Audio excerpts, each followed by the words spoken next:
Hey guys, Adam here. Welcome to another review of On the Couch. Today I will be talking about Non-Stop. This movie was actually pretty good. I'm not going to give too much away because this is a suspense with a twist, but I will say this. It's Die Hard on a plane, but with Liam Neeson being a badass, as always. Alright, so basically the story is a U.S. Air Marshal, or I should say an alcoholic U.S. Air Marshal, is being constantly texted by someone mysterious who's on the plane that he or she or they will kill someone every 20 minutes if $150 million is not transferred to an account in every 20 minutes. And of course, if you've seen the trailers, you know that it's in Liam Neeson's name, and people believe he's hijacking the plane. And you start to kind of question that. But you know he's not. You know he's not, but you start thinking, maybe it's possible. Maybe it is possible that he is. He's really good in this, and even when he says he usually takes these sort of roles on because of the money. He doesn't do it half-assed. Nut job being the exception. He does give it his all. He does put in everything to make it enjoyable and watchable. Again, nut job being the exception. You can definitely see he has experience. Like I said, he's a badass. But he's also a guy. He's not Kevin Costner kind of guy, but he's still a guy. He's a guy with some serious demons. Demons worse than Costner's, basically. Like I said, he's an alcoholic. He lies. He's actually kind of paranoid. But I guess that's what keeps some people alive, is his paranoia, basically. But what's really good about this is it keeps you guessing towards the end. It makes you think, oh, he's the bad guy. No, he's the bad guy. No, she's the bad guy. Maybe that 7-year-old girl's the bad guy. I'm just throwing that out there. There's the 7-year-old girl who's supposed to be like kind of the emotional connection for Liam Neeson. But what's also good is there's even like little details that are thrown like kind of in a passing by kind of thing where you kind of notice it, but it's not mentioned or anything until later on. Now, whereas Paranormal Activity did this, they just mention it and they leave it alone. Here they actually kind of remind you, yeah, this could be important, which it becomes. I'm going to try and not spoil this as much as possible because it is, like I said, it's good. It keeps you on your toes. The acting is pretty solid in this. Julianne Moore's good. She definitely, again, you don't know who it is. It could be anybody, no matter what.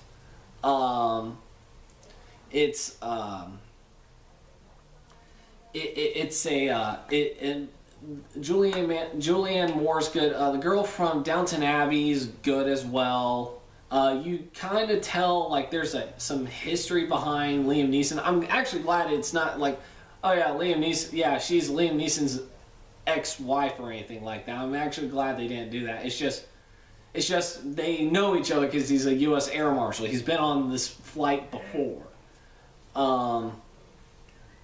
Anson Mount is in this.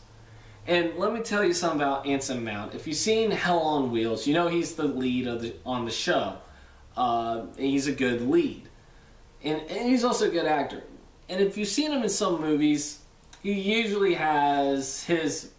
usually shaven, and for some reason wearing glasses. I don't know why. Some of the movies I've seen, like this one and Safe, he's usually clean shaven. He's still got his Colin Bohannon hair, but slicked back a bit. And he's got glasses, especially in like this one or Safe where he's the bad guy in that one. In Hell on Wheels, when he's got a beard, he looks like a hero. He looks like an anti-hero. But whenever he's clean shaven, he's wearing glasses, he does look like the villain. And I'm not saying he's the villain in this, but that was my guess from the beginning. Like, they show Anson Mount, I was like, bad guy right there. There's no way he's a good guy when his face is that clean shaven. Nope, sorry, not possible. But yeah, that's but yeah, Anson Mount's in this, and when he's in it, he's actually not bad. I do like Anson Mount. I like him in the movies, in the things I see him in, especially Hell on Wheels. Trying to think who. Oh, God, what's his name? He played Bruce Wayne's dad in Batman Begins. Michael Linus, I think his name is. Yeah, he's in this. He plays the captain of the airliner, which is fun. Which is actually funny. Seeing Liam Neeson and Michael Linus, aka Bruce Wayne's dad, in this. I'm thinking, oh shit. Well, this is going to be incredibly awkward. But God, I'm trying to think who else is all in this. I can't remember now. I can't remember who else is in this, but yeah, the acting is pretty solid. Like, each actor actually acts like they have something to hide, or they don't. One thing they even did was they threw in that lingering paranoia of, oh, there's a Muslim on board, he must be a terrorist. But I'll say this: I'm glad they didn't go that route, where the Muslim is the terrorist. That there's a spoiler, but I'm actually kind of glad they didn't do that. Instead, they gave the Muslims something better to do than just be the terrorist. With that said, the action is pretty solid. Suspense is pretty solid, because it keeps you guessing towards the end. But when towards the end it starts, that's where it kind of gets, sort of. Where when the villain is revealed, it becomes, I want to say, uncomfortable with what they talk about as to the reason why he, she, or they did it. But it makes sense, but it also becomes kind of a because ever since over 10 years ago, this sort of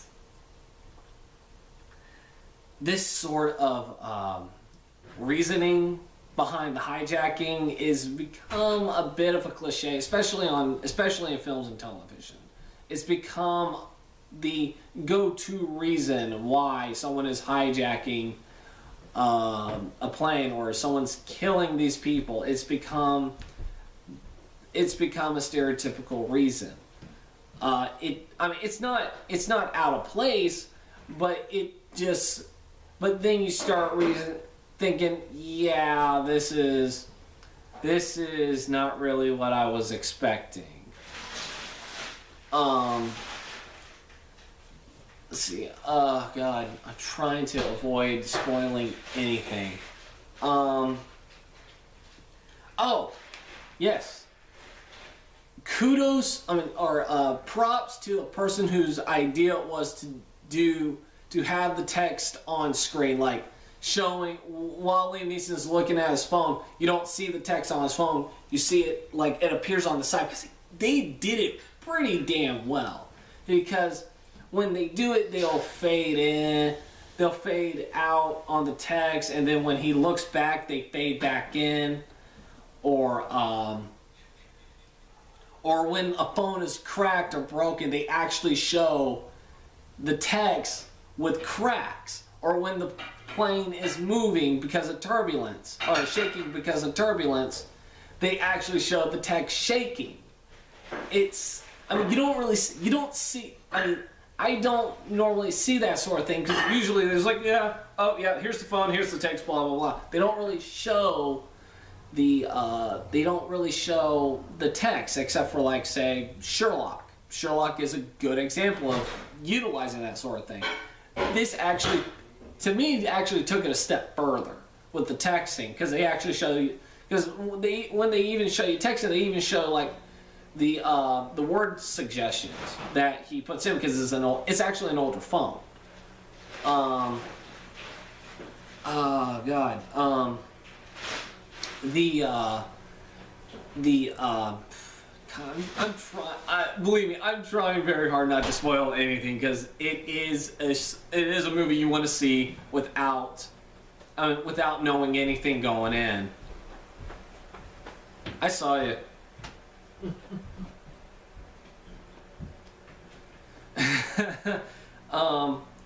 It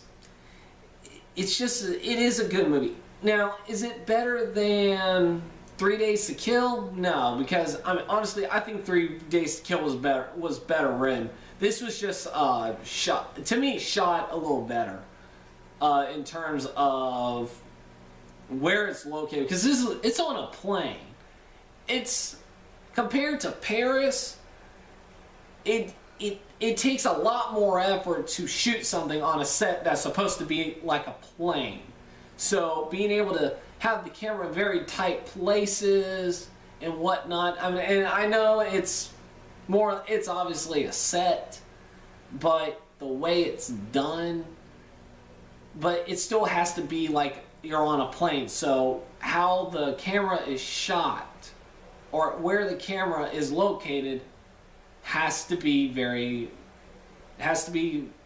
put there very, very strategically. That's the word, strategically.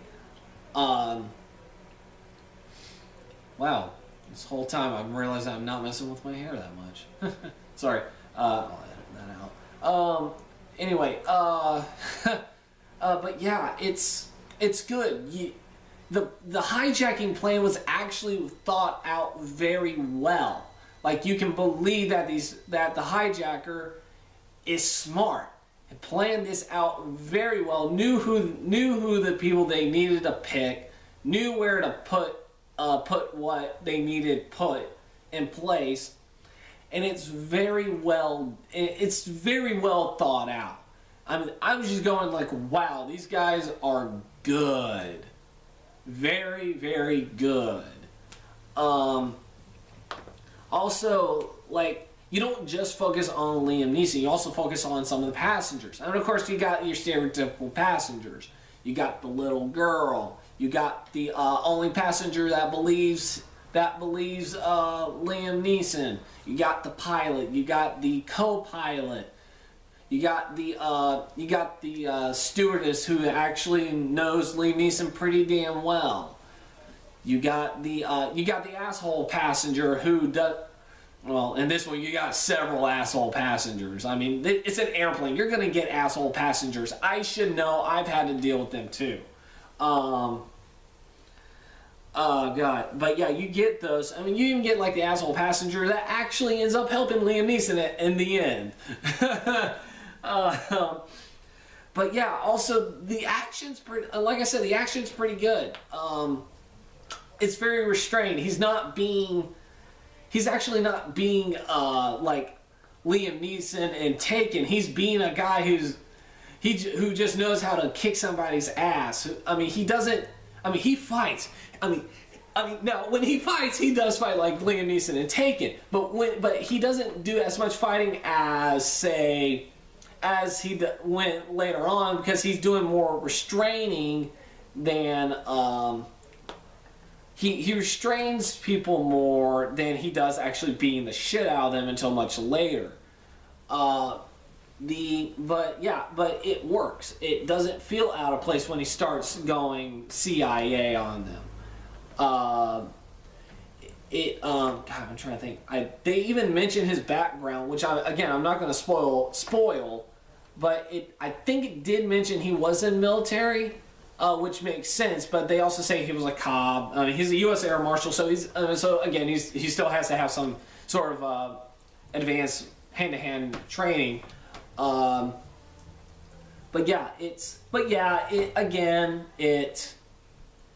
It is, when it comes down to it, it's a good movie. It is suspenseful, but when it comes down to it, it's Die Hard on plane. There are parts of it where they deviate from the usual Die Hard formula, but not so much. I mean, but not by much, but it is indeed a movie on its own, despite it being Die Hard on a plane. It's like I said, very well thought out. The acting's solid, action's solid, suspense is solid. If anything, like I said, I don't want to spoil anything, so I'm going to go ahead and give the score. I'm going to give this a 7 out of 10. Like I said, it's not as good as 3 Days to Kill because there was much more emotion put into it. Here, you just saw Liam Neeson being a badass. You feel for him, but not like the same way as Kevin Costner. But yeah, non-stop, 7 out of 10, good movie, recommend it. Let's get the trailers. First trailer is The Quiet Ones. Like I said, I am a huge Hammer horror film fan. I am really excited for. I am looking forward to this movie. If there are any horror films out here, is this kind of movie. Anything with Hammer slapped on with the Hammer logo slapped on it, I'll go see. I'll go see it, even if it sucks. Even if people say it sucks, I'm like, I don't care. I will see it. And I mean, of course, it's the same trailer, but again, it's still scary as shit. Need for Speed. I think this may be the first time I saw the trailer in theaters, and this one thing I keep forgetting is Michael Keaton is in it. So, despite it being based off of a racing game, which one of those games that doesn't work unless it's Grand Theft Auto, which again would just be a usual heist movie unless you throw in the satirical nature, which really wouldn't. I guess it would work, but not by much. Edge of Tomorrow I got again. 22 Jump Street. This is the second time I got this trailer. First time was when I went to go see Anchorman 2. I'm gonna admit, when the first movie was announced, I was not looking forward to it. Mostly because I am not a huge Channing Tatum fan. I don't hate him, but I don't think he's a great actor. But seeing this, I've realized that they definitely found he's found his forte. He's a comedic actor. He's not a dramatic actor. And really, I wouldn't even say he's an action he's an action star either. Because he's not the action star that I grew up with, like Stallone or Schwarzenegger. Because he's still too pretty. He's way too pretty. He's a jock. He's basically a jock. But here, I am looking forward to 22 Jump Street because it still looks funny. Plus, Ice Cube's in it. I'll see anything with Ice Cube except for XXX State of the Union. Piece of shit. Dawn of the Planet of the Apes, again, same trailer. Got it for, I think, third time now. So I'm not going to go into it. Purge Anarchy, got that. Again, looking forward to it. And 1 Million Ways to Die in the West. I got this trailer before online, and it was the red band one. What I got here was the green band because non-stop's PG-13. What do you expect? Oh my god. I haven't seen Ted, and I really want to. So I'm going to have to try and rent that when I can, because it just looks freaking hilarious. And I do like Seth MacFarlane. I'm a big Family Guy fan. I also like American Dad. Cleveland Show, I'm starting to grow on, even though I think that got canceled, unfortunately. But I am starting to grow into it. Also, plus Seth MacFarlane was involved in Dexter's Laboratory. I'm a huge fan of that show. I love that show. So knowing he was involved is great. Especially with Liam Neeson playing the bad guy, and he's actually funny. Liam Neeson's legitimately funny. He can be funny. Especially like Lego Movie. He was hilarious in it. A-Team. Again, very funny in it. He can do comedy. I know he can. And of course, he's playing the bad guy in this, which I can't wait to see because he's played villains before, like Batman Begins, but I want to see him do a comedic version of a villain because it'll be hilarious. But yeah, that's all I gotta say about the movie. Nonstop, good movie. Recommend it. Go see it. I'll be back later for Son of God. God help me.